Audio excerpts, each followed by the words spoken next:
നിങ്ങളുടെ മുന്നിലെത്തിയിരിക്കുന്നത് ഒരു ക്രൈം ത്രില്ലറുമായാണ്. 8 വയസ്സ് മാത്രം പ്രായമുള്ള ഒരു സീരിയൽ കില്ലറുടെ കഥ. 8 വയസ്സുകാരൻ 3 കുട്ടികളെ കൊന്നു. അമർജിത് സദ, ലോകത്തിലെ ഏറ്റവും ചെറുപ്പക്കാരനായ സീരിയൽ കില്ലർ. 2006 ബീഹാറിലെ മുസഹരി ഗ്രാമത്തിൽ തന്റെ കുടുംബത്തോടൊപ്പം കഴിഞ്ഞിരുന്ന അമർജിത്തിന് അന്ന് 7 വയസ്സു മാത്രമായിരുന്നു പ്രായം. ഒരു 7 വയസ്സുകാരിൽ നിന്നും നിഷ്കളങ്കമായ ചിന്തയും പ്രവർത്തികളുമാണ് നമ്മൾ പ്രതീക്ഷിക്കുക. പക്ഷേ ആ ചെറുപ്രായത്തിൽ തന്നെ അവനിൽ നീചവും പൈശാചികവുമായ ചിന്തകൾ വളർന്നു വന്നിരുന്നു. ആദ്യമായി അവൻ കൊന്നത് തന്റെ സ്വന്തം കസിനെയാണ്. ഏകദേശം 3 വയസ്സ് മാത്രം പ്രായമുള്ള പെൺകുഞ്ഞ്. ഇരുവരും വീട്ടിൽ കളിച്ചുകൊണ്ടിരിക്കുകയാണ് എന്നാണ് എല്ലാവരും വിചാരിച്ചത്.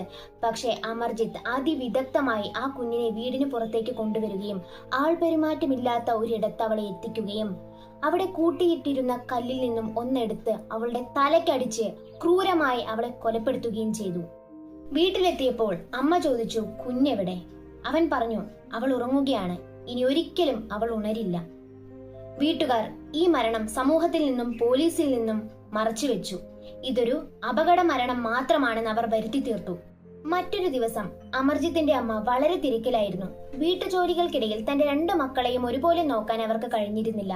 അപ്പോഴാണ് അമർജിത്ത് തന്റെ 6 മാസം മാത്രം പ്രായമുള്ള സഹോദരിയെ വീട്ടിന് പുറത്തേക്ക് കൊണ്ടുവരികയും ആളൊഴിഞ്ഞ തോട്ടത്തിലേക്ക് കൊണ്ടുപോവുകയും ചെയ്ത് അവിടെ വെച്ച് ആ കുഞ്ഞിനെ ശ്വാസം മുട്ടുകയും ആ തോട്ടത്തിൽ തന്നെ ഒരു കുഴിയെടുത്ത് അതിൽ അവളെ മൂടുകയും ചെയ്തു.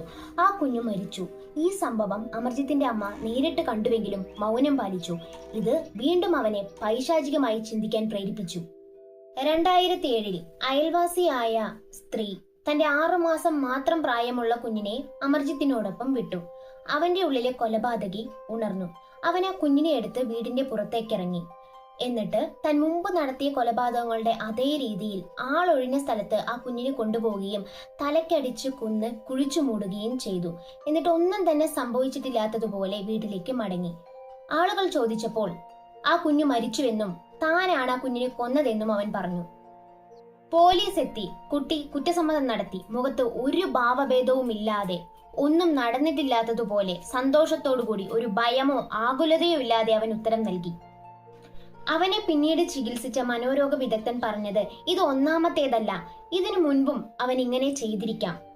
ഇത് മനസ്സിന്റെ ആഴങ്ങളിൽ നിന്ന് വരുന്ന പെരുമാറ്റ പ്രശ്നങ്ങളാകാം. ഒരുപക്ഷെ കുടുംബത്തിലെ മുൻഗാമികളിൽ ഇത്തരം മാനസിക പ്രശ്നങ്ങൾ ഉണ്ടായിരിക്കാം. ഇതെല്ലാം വെറും കാരണങ്ങൾ മാത്രം.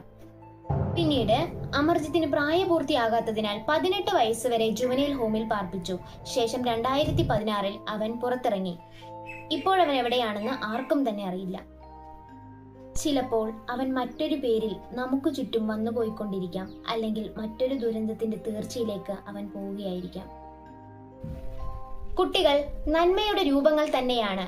പക്ഷേ ചില കുട്ടികൾക്ക് ഇത്തരം മാനസിക വൈകല്യങ്ങൾ ഉണ്ടാവുകയും അത് കൃത്യസമയത്ത് തിരിച്ചറിയാനും പരിഹരിക്കാനും രക്ഷിതാക്കൾക്ക് കഴിയാതെ വരികയും ചെയ്താൽ ചിലപ്പോൾ ആ കുട്ടികൾ ഇതുപോലെ സീരിയൽ കില്ലറുകളായേക്കാം. ഓരോ കുട്ടിയുടെയും മാനസിക വളർച്ചയിൽ രക്ഷിതാക്കൾക്ക് വലിയ പങ്കുണ്ട്. വളരെ വൈകിപ്പോയെങ്കിലും അമർജിത്തിന്റെ കുടുംബം അവൻ ചെയ്ത ആദ്യ കൊലപാതകം മറച്ചുവെക്കാതിരിക്കുകയും അവന്റെ മാനസിക നില പരിശോധിച്ച് ചികിത്സിക്കാൻ തയ്യാറാവുകയും ചെയ്തിരുന്നെങ്കിൽ തുടർന്നുള്ള 2 മരണങ്ങൾ ഒഴിവാക്കാം. അതിനാദ്യം രക്ഷിതാക്കൾ സ്വയം മെച്ചൂർഡാകേണ്ടതുണ്ട്. ജോ ന്യൂമാന്റെ വാക്കുകൾ പ്രസക്തമാകുന്നത് ഇവിടെയാണ്. People tend to raise the child inside of them rather than the child in front of them. ഇന്നത്തെ വീഡിയോ എല്ലാവർക്കും ഇഷ്ടമായി എന്ന് വിചാരിക്കുന്നു. വീണ്ടും മറ്റൊരു വീഡിയോയുമായി വരുന്നതുവരേക്കും നിങ്ങളുടെ സ്വന്തം നീർമാതളം.